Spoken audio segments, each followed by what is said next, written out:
Hello. Then,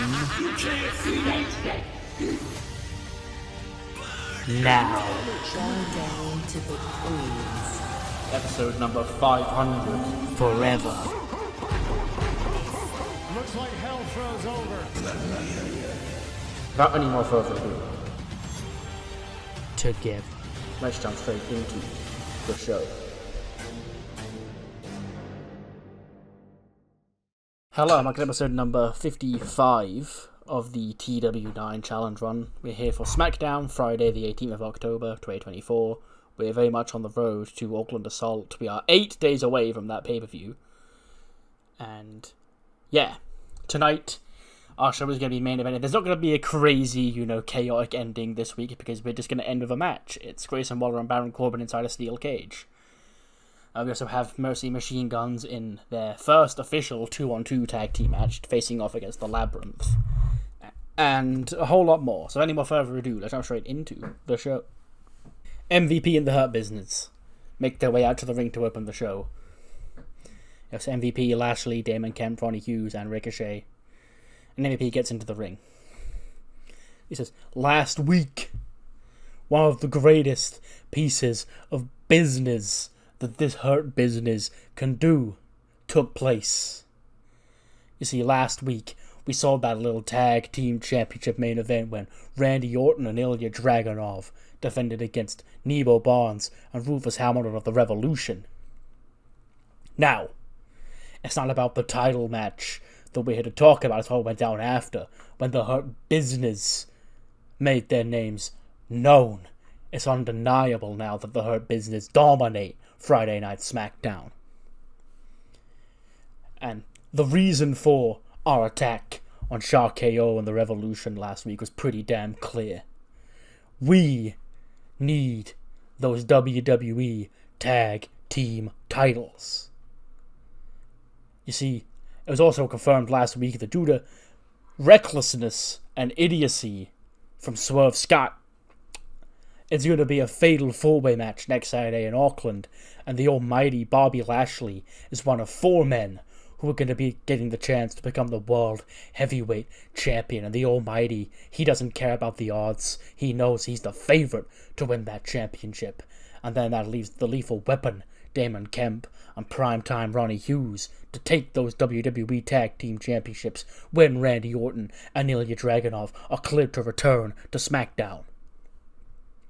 Which leaves Ricochet, the Prince of Flight, soon to be United States Champion. That's when Drew McIntyre comes out. Because MVP, you're saying a lot of stuff that I can agree with around here. There's a lot of stuff that I would change about this place. And now you and I, we've done this dance before, myself and Bobby Lashley. We've done this dance countless times. But for now, for 8 days at least, I consider us allies. You see, next weekend it's every man for himself. It's a fatal four-way, and I get the chance to finally put down Xavier Woods and that son of a bitch, Swerve Scott, and take back my World Heavyweight Championship. And on that night, I'll kick Bobby Lashley's stupid head in. But for now, MVP, I understand your frustrations with Swerve Scott. I understand what went down last week put an end to a great clash between the two of us to find out who was the most bad man here on SmackDown. Swerve took the coward's way out, and he made an enemy out of me more than I was already an enemy of him, because he cost me that opportunity to get another shot at Woods. Woods got lucky in Paris. He would never get lucky again, but now I've got to worry about Lashley. So, if you want to come out here and talk about taking over SmackDown and becoming the World Heavyweight Champion, I'm going to take an issue with that because it's not going to be you, it's going to be me. But if you want to come out here and talk about bringing an end to Swerve and everything that he's done to both of us, then, my friend, I think we have found a little alliance between us two. And Drew sort of like looks at MVP. MVP looks back at Drew and he goes, Drew McIntyre. He wants to let bygones be bygones of the Hurt Business. I'll tell you what, Drew. Let's make it past Auckland. And after Auckland, when the Almighty is the World Heavyweight Champion, let's see if you still want that alliance. And maybe then I'll get back to you. Because I don't care how much respect there may be between Swerve and Xavier Woods. The Almighty respects no competition. Not even you.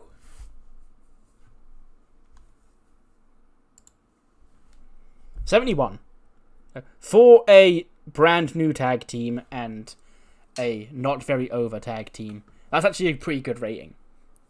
And apparently Shelley and Sabin don't have excellent chemistry. I should probably, cheat and give them that, because that doesn't make any sense.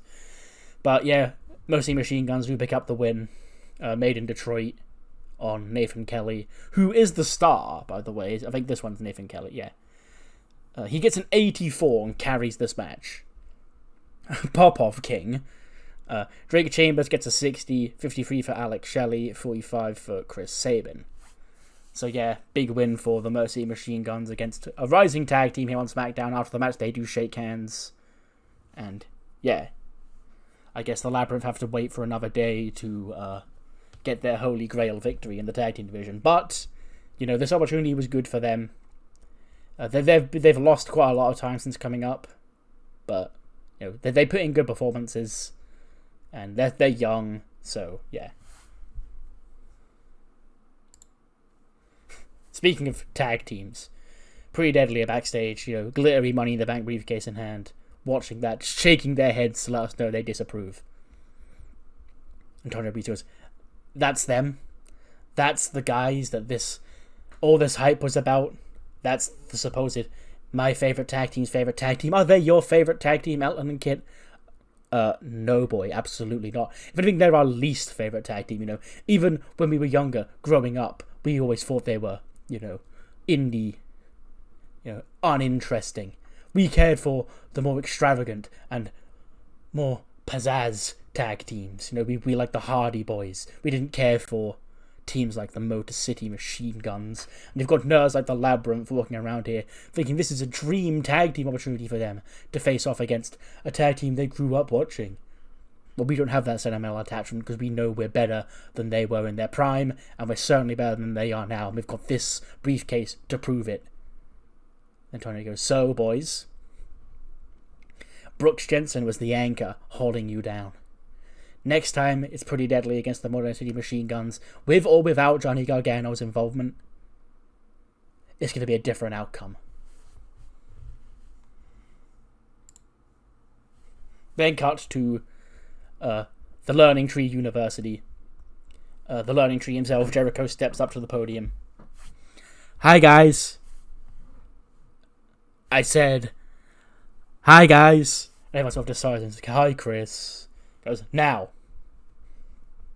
Boy, oh boy, did Learning Tree University find us having some hot water last week. You see, one of our students went out on their own and tried to pick a fight with Miss Money in the Bank Utami Hayashishita, and let me tell you, that wasn't a very good, very smart thing for her to do. This was just a week after she went out on her own and picked a fight with Charlotte Flair. So, quite frankly, behavior like that deserves to be punished here at Learning Tree University, so Thea Hale, please stand up. Silence, of course. And Jericho says, I guess Thea didn't hear me. I said, Thea, stand up. Andre is like, Chris, she quit. Jericho goes, what do you mean she quit? I guess she couldn't handle being a part of Learning Tree University anymore, so she quit. Jericho goes, well, it sure seems that she hasn't got high motivation for her career if she's going to quit the greatest learning industry here in WWE, the greatest industry to train hot, young, rising stars. And Andre's like, well, actually, Chris, she said that she preferred being in Chase University, and since you took over Andre Chase University, things around it haven't really been the same. And Jericho sort of just glares across at him, and he gets in his face, and he goes, did she say that, Andre? Or are those your words that you put into her head? Because you spent, 2 years, 3 years coaching Thea? Everything that she knows about this industry, she got it put in her head by you. So if you're telling me that you think Thea Hale has rebelled against the learning tree and quit, it's not Thea's fault. She's the young rising star here in WWE, it's your fault. And since I can't punish Thea, since she's not here, I can punish you. So, who from Learning Tree University wants to face Andre Chase here tonight in one-on-one action?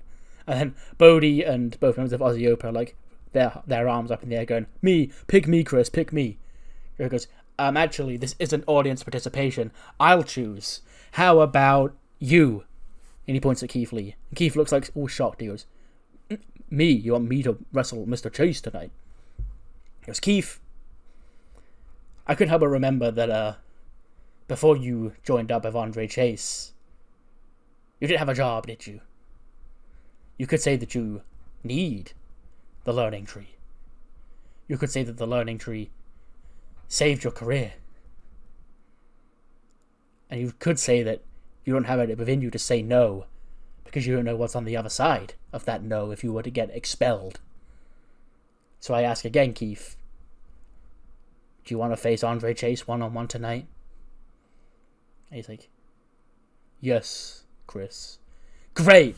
Well, it's going to be great to test two members of the learning tree against each other to see who truly is top of the class. Thanks, guys. See you later on tonight, guys. Then cut backstage. Queendom Omega, Cammy, cutting a promo. She ahead of Julia and Shayna Baszler is the match coming up next. She goes, last week, our continued dominance of SmackDown was rudely interrupted by a guest on the show. Becky Lynch, who, I guess, has lost her mind since the last time I saw her, walked into this show, walked into Queendom Omega's ring. She ran her mouth about me and about all of us here in Queendom Omega. I don't know how things operate over there on Raw and how this weird little psych trip that you're going through is going to be handled over there, but, you know, I've been watching some of your stuff lately after last week when you so rudely interrupted us, and I've drawn a really big conclusion here. I understand why we resent you so much, Becky. It's because, let's think about it, you are a top star in this women's division. You've been a former world champion. And right now you've got a group of underlings who you don't respect.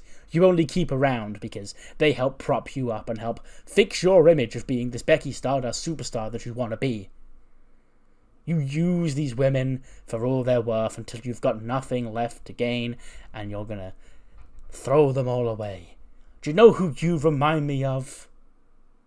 You remind me of someone who used to run around here on SmackDown doing the exact same thing. And then that didn't end too well for her, did it?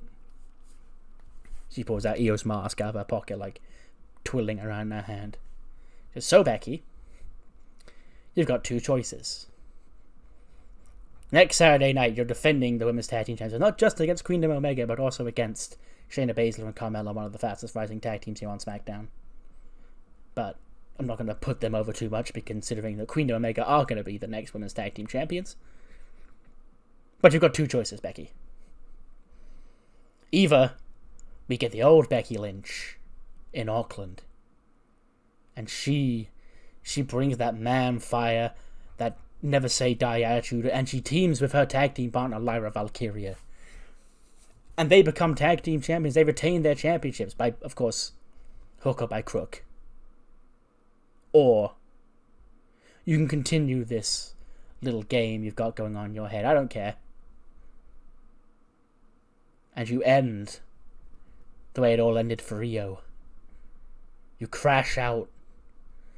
These people's adoration, it only goes so far. And once you do crash out and there's no one there to pick you up, then you'll regret treating your followers the way you treat them. Because don't get it twisted. Queendom Omega are as strong as ever. But the difference between us and you and EO is that every single piece of this group isn't a tool to be used for success. We're a sisterhood. We're a family. Julia and Yoko go back years together teaming in Japan. Saya and Utami came into the industry together. You've just pulled a ragtag group of women out of the locker room, painted their face to match yours, and called them your friends. The same way I recruited women so that EO could have friends. You said last week, there's a lot of differences between you and I, but there's also a lot the same. And you can keep hiding behind this Becky Stardust charade, but it will come crashing down for you. Because I've seen it happen. 79. Little bit of a disappointing rating, but the DQ finish probably didn't help, and apparently there was a lack of psychology, because I'm getting that note for literally every single fucking match I book nowadays. But yeah, Shayna and Julia go to a draw. Becky's here. Just Becky. No Lyra, no Kelly, no Billy. She's the only one who actually showed up tonight. And she lays both women out on the outside of a manhandle slam, you know. And she's full of herself. She's walking around like she's won the whole damn match herself. And then she gets into the ring. She takes a microphone. She goes, "That's it. These are the two women fighting us next weekend in Auckland. I'll tell you what. Becky Lynch has been the women's tag team champions since SummerSlam, and I don't plan on losing them to either one of these teams, whether it be these Queendom girls or Shayna and Carmella. Now SmackDown, you're welcome for this next stop on the Becky Stardust World Tour. But as for us, I'm on my way back to Raw, my show. Follow me if you dare." And then, you know, Utami does get into the ring, and she, like, gets in Becky's face. And her and Becky have, like, a brief stare down. And Utami snatches the mic out of Becky's hand and goes, "SmackDown is my show. Get out." And Becky goes, Alright, I'm leaving, but, you know, not because you told me to, because I was done here anyway. I don't like blue. Blue's not my colour, red's my colour. Okay.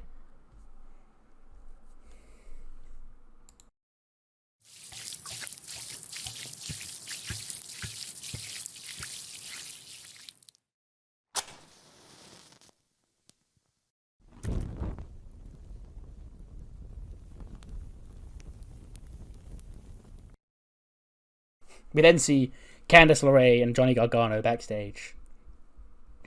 And Candice is just there. She's like, "Hey, you know, I hear you got a big match tonight against Carmelo Hayes." And he goes, "I do, yeah, it'll be great. Carmelo Hayes is next in line, it seems, for the United States Championship, so getting a big win over him will surely put me good in line for that title." And obviously with what I saw with Alex and Chris earlier on tonight, things around here for SmackDown for me are looking quite well. Candice goes, "Yeah, well, you know, at least it makes one of us. Yeah. I've got my match, a rematch with the Megasis on Heat next week, and I need to get my championship back, not just for us, but for Dakota." Johnny goes, "Well, you know, good luck. I'm sure you'll do great." And then he leaves when Charlotte and the Royal Dynasty surround Candice. And Charlotte goes, "Well, look who's all alone here tonight." Candice goes, "You're not. If you're looking for Dakota, you're not going to find her. She's already off in New Zealand, you know, spending some time with her family ahead of next weekend." Charlotte goes, "Aw, she's scared that we're going to smash her own little knee in again."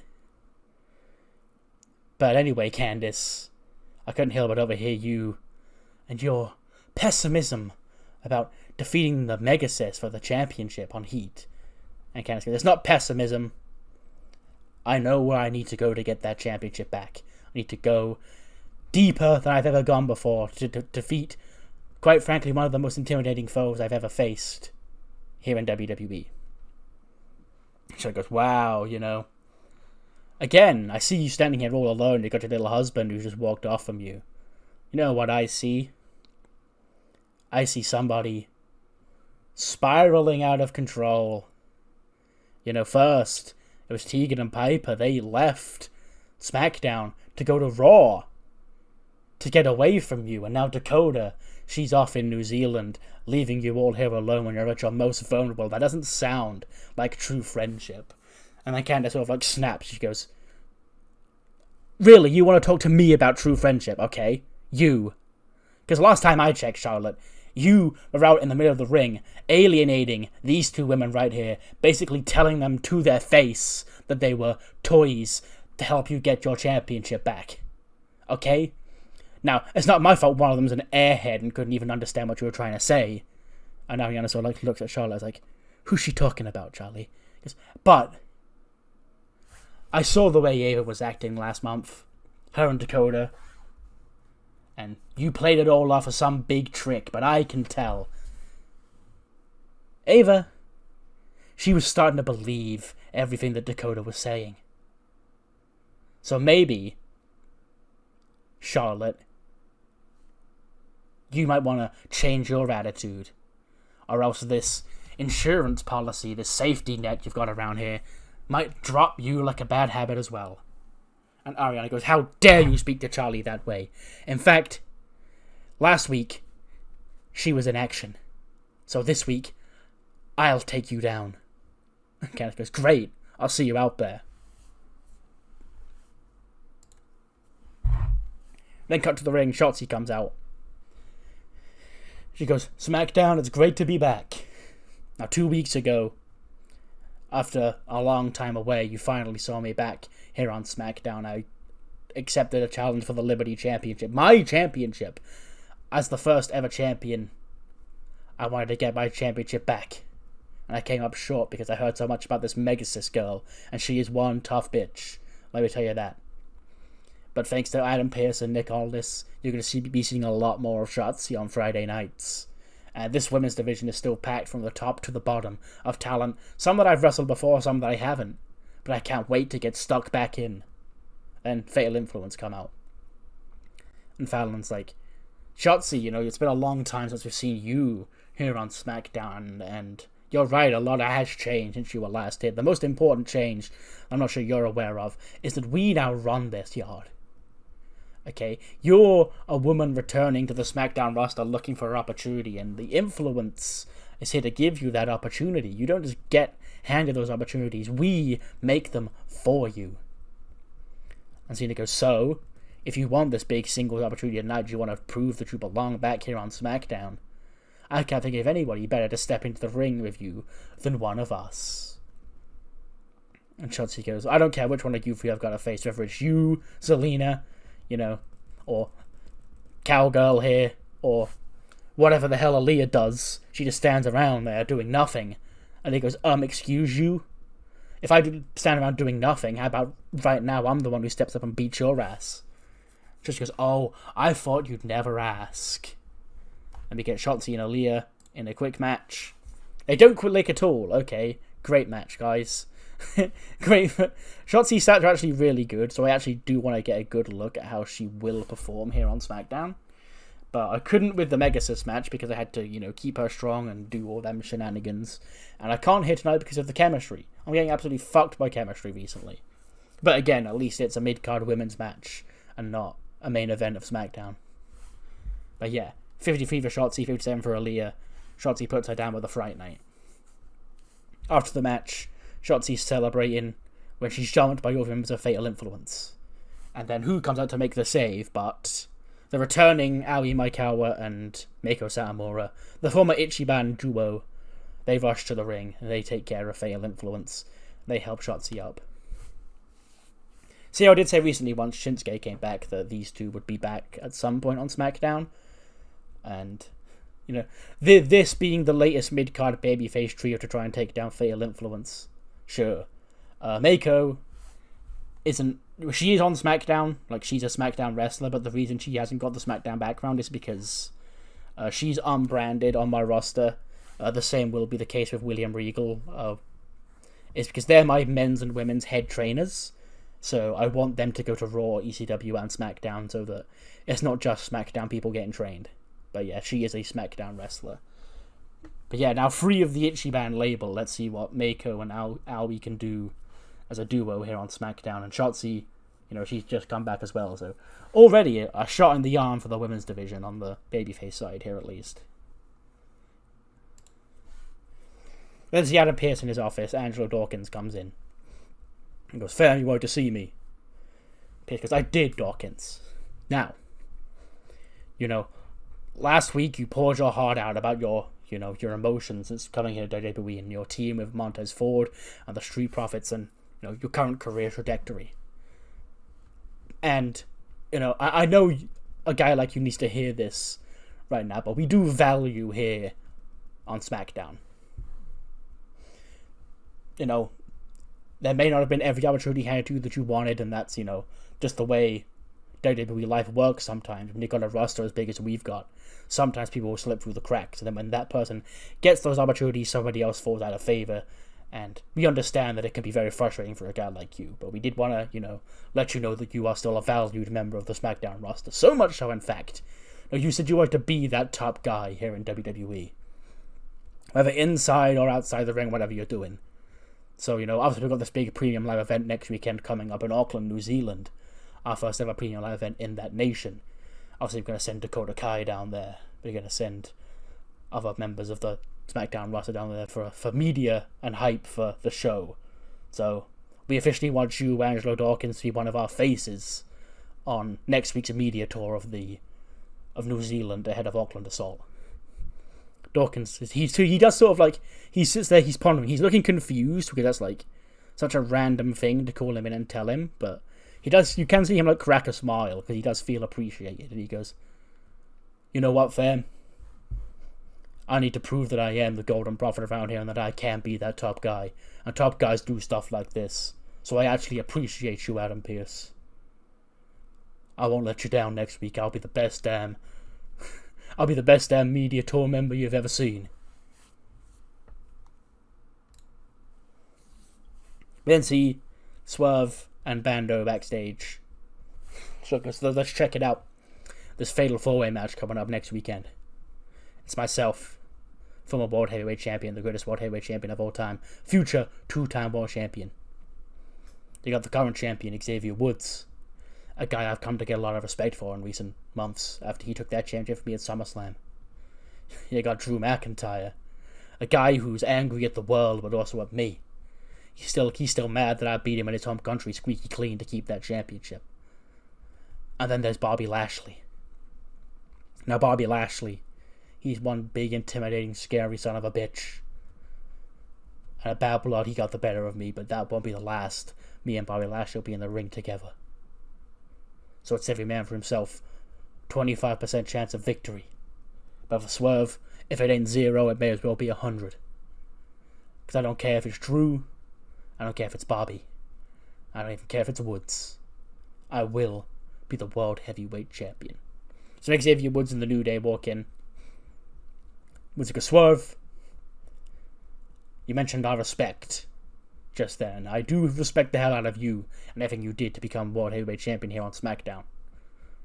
So, next week there's going to be a big tag team contest here on SmackDown. Myself and you teaming up against Swerve Scott and Drew McIntyre. So I just want to know if you've got my back next week." And Swerve looks across at the belt. He looks back at Woods. And he goes, "Next Friday? Yeah." And they shake hands. And then, like, as Woods goes to leave, Swerve pulls him in closer. And he goes, "Next Saturday? Nah." And he lets Woods leave.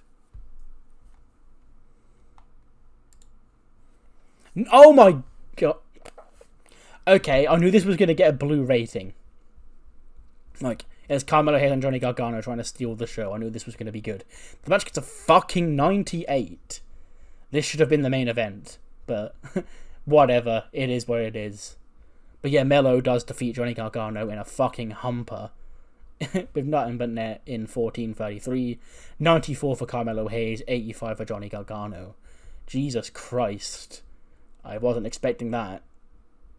So yeah, Johnny does come up short, but he's got absolutely nothing to be ashamed of here tonight. After the match, though, Melo takes the mic. He goes, "Check this out. Beloved NXT champion, underdog, beloved by you people, put his ass in the dirt. Now, was I talking about Johnny Gargano just now? Or am I talking next week what I'm going to do to Sami Zayn?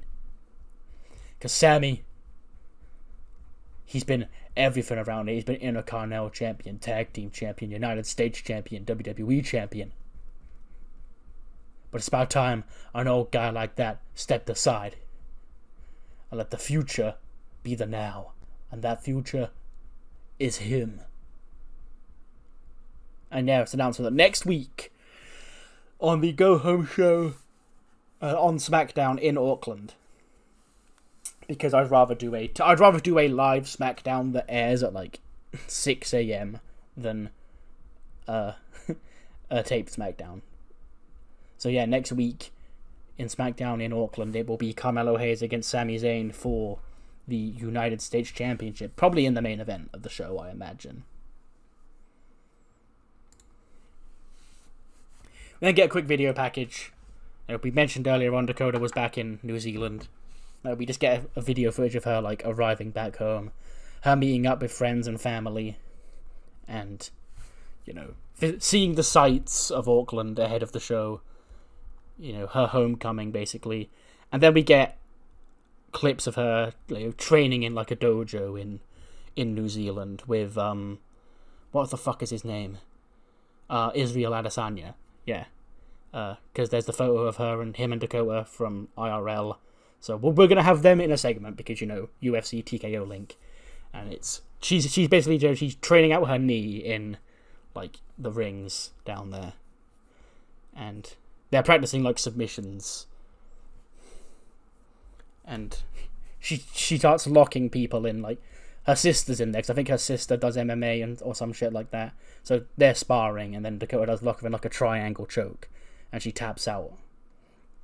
So she's just in New Zealand training with MMA fighters and trying to get a submission that she can try and use to defeat Charlotte, and also hopping up and down on her leg, the knee that Charlotte's attacked in recent weeks. So yeah, that's where she's at tonight. Then after that segment ends, we fade away, and Candice is in Gorilla, watching it on the telly, when Ember Moon and Kairi Sane approach, kind of cautiously, but also it's Ember Moon, so she's still got confidence and just swagger, like she's ready to fight Candice if it goes wrong. And he's like, ahem. Candice goes, oh, hey, I wanted to apologize for last week. I had a lot going on in my head. And Ember Moon goes, happens. I don't care if you like me or hate me. You don't have to like me.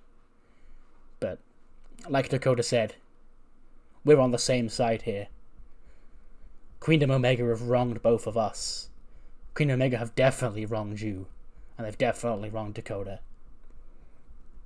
So, I don't need you to grovel on your knees and apologize for what you did, because at the end of the day, I still do want to smack you in the mouth, and I still will one day. But we can wait till after this Queendom stuff is done. And Candice goes, you know what? I can live with that. And then Candice goes out for her match with Ariana Grace. Gets a 75. That's actually fine. Ariana Grace is doing a lot better than I thought she did. She's only 7 ratings off Candice. But yeah, Candice has win with the moonsault in 9 minutes and 26. 79 for Candice LeRae, 72 for Ariana Grace. We then cut back to the Dragon's Dojo in their, little training center. And Pete Dunne's, he's training with Gresham and Dante and Oni. He goes, Dante, he calls him over, he goes, great job last week. Regal's boys, those Creed brothers, they couldn't handle us. Okay, that's proof that what we're doing here is working. And that Daniel Bryan, he's not needed around here anymore. Fragile old men can't train people and get us killing the way that I can. And then they all go to leave, and he goes, Miles. And Miles doesn't hear him, he just keeps walking, and he pats on the shoulder, he goes, Miles, get back here. And he's like, what? What's up? He goes, look, I've noticed over the last few weeks when William Regal's been out there with you, and he's been trying to, get into your head, You're not gonna let him win, are you? Because I know what William Regal is. They call him a villain for no reason. For a reason, even. Because he's a nasty manipulator. He's trying to gaslight you into leaving this dojo that you owe your career to. Whether it's run by Daniel Bryan or run by myself. You are a prodigy of this dojo. And as somebody who was once under the wing of William Regal, I can tell you, it ain't all good intentions. He's just trying to get you away from us because he's jealous of what we did to his boy. So Miles, I know you're a strong kid. I know you're not going to let William Regal tear you apart from the one place that you owe your career. The place where we've respected you since day one, since you walked into this building. You know, with all your difficulties going on, you're a great, great member of this dojo. And Regal's trying to rip us apart. Because he's an evil little bastard. And Miles goes, I understand, Pete. I understand. And he walks off. And Pete Dunne sort of just like waters him leave. We get the angry camera shot on Pete Dunne as we fade to black. To Chase U backstage. It's Keith Lee, Shane Reynolds, Duke Hudson, Hams and Haley getting ready for Keith's match with Andre Chase when they do bump into Thea. And Keith Lee goes, Miss Hale, how are you holding up today? And Thea just shakes her head and she goes, look at you guys. Look at you guys. Wearing whatever this is. They're Chase U sweaters, but they're green and they say Learning Tree on them, basically. Like, this isn't you. Red and black, those were your colours. This isn't you. And now you're gonna walk out there, Keith. You're gonna walk out there, a former world heavyweight champion, and attack a man that you had such respect for and beat him into an inch of his life. What, because Chris Jericho told you to? Is this what you've become, Keith? Is this what everybody here at Andre Chase University has become? Mr. Chase last week, he sat me down and he told me why he couldn't quit. But why is each and every single one of you going along with this? Why can't you see what I see? Why can't you see that it's over? I don't want to admit it as much as nobody else wants to admit it, but Mr. Chase, he lost to Jericho back at SummerSlam. He put the university on the line. It's his fault you're all in this position. So just quit. Let him fight his own battle. Let him fight the battle that he got himself into all by himself. And you can go and flourish doing whatever it is you want to do by yourself. And they all sort of like look down at the floor. And Thea goes, yeah, you don't want to admit that I'm right because, I'm little Thea, I'm 21 years old, and you're veterans of this industry. But I'm right. See you around, maybe. And she walks off. And Keith Lee sort of just shakes his head and she goes, kids these days, huh? And he walks out. And the match is up next. 79? We'll fucking take that. That's a lot better than I thought it would be. But yes, Keith Lee does beat Andre Chase with a power slam in 7:54. 76 for Keith Lee, 67 for Andre Chase. And, Keith, he wins, but he doesn't look happy about it, because he still likes Andre Chase. After the match, he does offer his hand out to Andre Chase. He, pulls him to his feet. And they sort of, hug in the middle of the ring. When Jericho's music hits and he comes out and he goes, Keith Lee, over here. Wow, great win tonight. You really proved your worth as, the constable of the Learning Tree. I understand why Andre Chase picked you for that role now. But, Keith, the job here isn't done. You see, Keith, this man is conspiring to take down the Learning Tree from within. Because he's still angry that he lost his silly little university to us back at SummerSlam. So you may have beat him tonight, but as far as I'm concerned, the job is not finished. I want you to pick him up and plant his ass back into the ground, Keith. And Keith Lee sort of like, he looks angry. He looks angrily back at Jericho. He looks back at Andre Chase. And Andre Chase is there like mouthing, going, no. He goes, come on, Keith. What's the matter, huh? Are you scared? Are you also a big coward? A big bitch? And then Jericho slaps Keith Lee in the face, and Keith Lee looks infuriated. He's turning around. He like pins Jericho up in the corner. The crowd's going mental, like cheering him on to throw Jericho. And Keith Lee, he doesn't throw Jericho. He does something, just let go of him. And Jericho laughs, goes, yeah, that's right, Keith. You know you can't do anything, but listen to me. Now wipe his ass out. And Keith Lee slowly turns his head back to Andre Chase. Andre Chase still looks sad, shaking his head at Keith Lee. And Keith Lee sort of just stops. He mouths, he's like, I'm sorry. And then he does run across the ring and he pounces Andre Chase. The saddest pounce you've ever seen in your life. And then he leaves with his head down.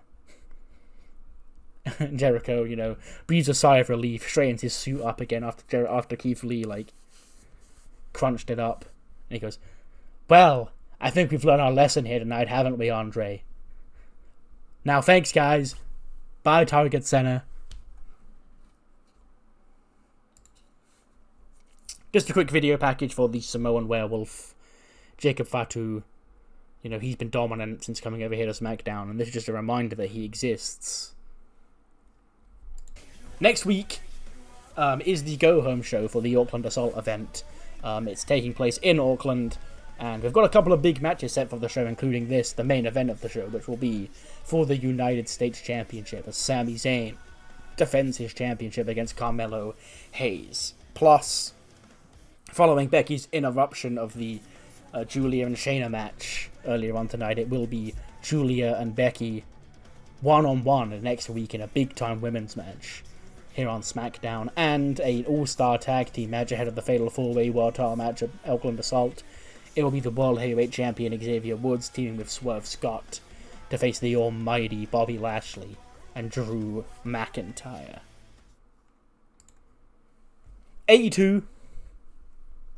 Not as good as the 98 rated Gargano versus Carmelo Hayes match from earlier on tonight, but I wanted to just end this with the big blow off of this TV feud. Baron Corbin and Grayson Waller inside a steel cage.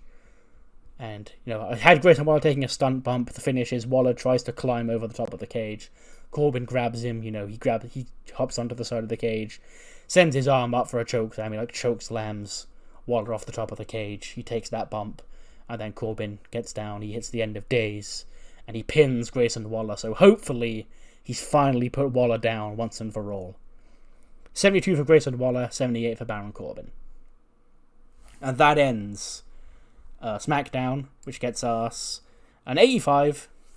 Shotzi was used too much, apparently. Sure, whatever. What matters more is what you thought of the show. Do let me thought in the comments below. And I'll see you on the other side now for Velocity. Velocity kicks off with the 2 semi-final matches in the Speed tournament. And this is annoying because this match would have been really good because they get 90 and 82, but it's only 5 minutes, so it only gets a 70. The wrestling rating gets an 86. But yeah, David Martin taps out Angel Garza with the Arc of Triumph in 4:38, so he will be in the Speed Championship final, which won't be next week, it will be the week after next, and I'll explain why at the end of the show. But yeah, 90 for Angel Garza, 82 for David Martin. And the other semi-final also gets a 70 because, it's a 5-minute match. But Kushida beats Roderick Strong in, 4:55 by a pinfall with a Supernova Press. So the final of the Speed Championship tournament will be Kushida taking on David Martin. And as I said, that'll be in 2 weeks' time instead of next week. We then get a funny backstage segment. Dudley Davis is in a smoky room. And he goes, Rob keeps trying to get me to do this, but I just do yoga. That's how I stay chill. And then Tristan Allison and Leslie Young, and they're like, really? Yoga, huh? That's what you call it. He goes, well, yeah, what else would you call it? I guess, relaxation, zen, meditation, I guess, any of those. You could call it any of them, but yeah, it's just yoga, really. That's how I stay chill. Like, I don't get it, Dudley. How does a guy like you not even dabble in it? He goes, I don't know. It's just never really appealed to me. And Leslie Young's like, you've never tried. And then, you've never tried a ham and cheese sandwich? And they pull a sandwich out. He goes, no, again, it's just never appealed to me. You should. You know, we have a ham and cheese sandwich every week. It helps us get to the top of our game. Helps keep us mellowed out, you know. Great. I think I'll stick to yoga, though. You know, haha. The funny joke is that it's a sandwich and it's representing a blunt. Haha. 66 rated trios match. Angelico and Cruz del Toro and Wacky and Wild defeat 3 English/Irish men. Leon Slater, Uriah Connors, and Riley Osborne. Angelico pinning Uriah with a Superman senton.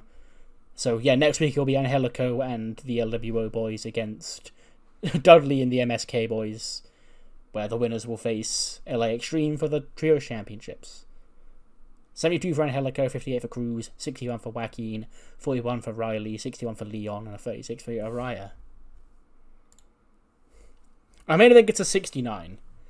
This guy, Hanzo Kaneko, his name is Mao in real life. He's the wrestler. His real name is Mao, M-A-O, all in capitals. He's an NXT Japan guy I don't know anything about him, like IRL, but his stats were fucking sick when I was looking at people to use on this show. So I wanted to give him a trial, see how he does. And he's also 68, which is, like, pretty good. But yeah, he gets the win over Gabe Kidd in 14:47. So 68 for Hanzo and a 54 for Gabe Kidd. So yeah, he does pretty well. He might be back in the future for more matches, is all I'll say. But yeah, the main event segment is Cedric Alexander coming down to the ring. He goes, wow, you know, the second velocity of the Age of Alexander, again coming off on a hitch. Now last week, an old rival of my past, with a new name and a new attitude, came out here trying to take my championship, but I stand tall still, the Cruiserweight Classic. Now there's people up and down this roster everywhere I look who want a shot at the king. They want a shot at Prime Alexander. But there can only be one. And how do we find out who is the most worthy Cruiserweight to wrestle me? I mean, you don't. That's when Andre City goes, actually, Cedric, I've got a great way to figure that out. Next week, on Velocity, live in I guess live, but he'd say live, but it's taped. It's Velocity. It's a B show. In Auckland, New Zealand, we are gonna have ourselves a Cruiserweight Gauntlet featuring about 8 different Cruiserweight wrestlers, and the winner will go on to wrestle Cedric Alexander the following night at Auckland Assault pre-show. So yeah, next week is a show-long gauntlet. Hello, editor Connell here. Just caught it now, and to avoid any confusion, because I said that the trios match will be next week, and that the speed finals won't be next week because of the gauntlet I announced at the end of the show. That was a misspoke. The trios match won't be next week either. That will be the week after. So that and the speed final will be in 2 weeks' time. And you know, the only thing happening on Velocity next week is the Cruiserweight Gauntlet. Should be a fun time. 67 for Velocity. That's fine. You know, it's Velocity. Doesn't really matter. But yeah, I'll see you next time for Raw. The go-home show on the Raw end for Auckland Assault. See you then.